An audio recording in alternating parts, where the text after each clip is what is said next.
Hello and welcome to Baatchit with Cafemutual. Today we are at the Cafemutual Passives Conference 2025 and I'm joined by a special guest, Secretary of ICAA, Sujan Dash. So, welcome to the show. Hi. Yeah. How do you do and how are you enjoying the conference so far? It's excellent environment, excellent inputs, insights we have already since morning. So it's a very good learning process.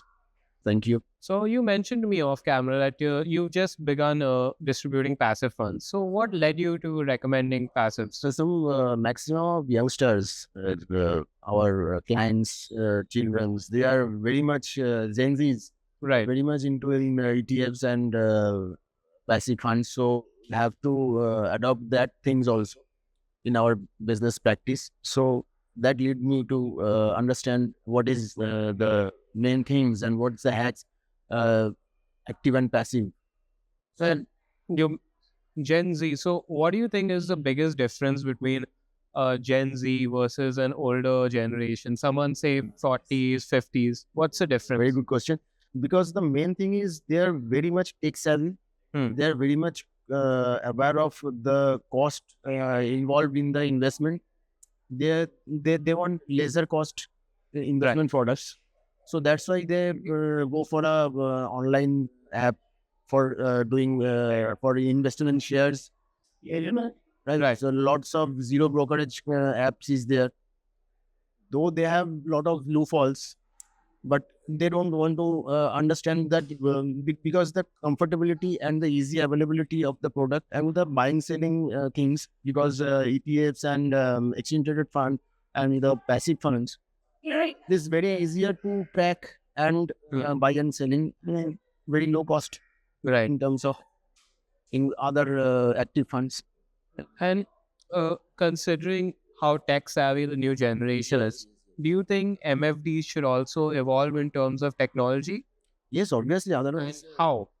how means in terms of portfolio management, in terms of app, mobile app, for online investment and portfolio easy accessibility to the clients, because lockdown taught us a very good lesson. Okay, physical presence is not required to invest, to redeem or seize any kind of transaction.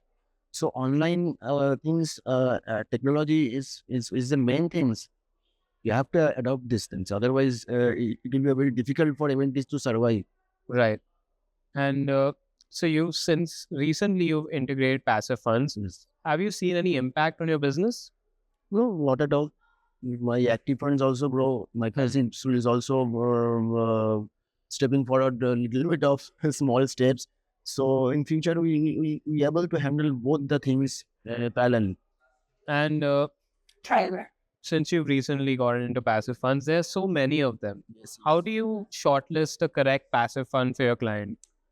In terms of in basis of rolling returns and the tracking error, which fund is lesser that. So we prefer those funds also. Right. Okay, then. So that's all the questions I have. Are there any tips you'd like to give to the MFTs at home watching regarding passive funds? Those who are considering passive funds but haven't gotten into it yet, what would you say to them? A passive fund is not a threat. It's a parallel another option to provide a client comfort. So we can easily sell both the things, active and passive. They can coexist in this huge financial industry.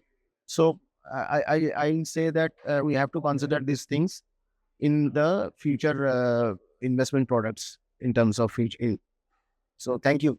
That's it for this time on Baatchit with Cafe Mutual. Thank you for joining us. And for the viewers, we'll see you next time.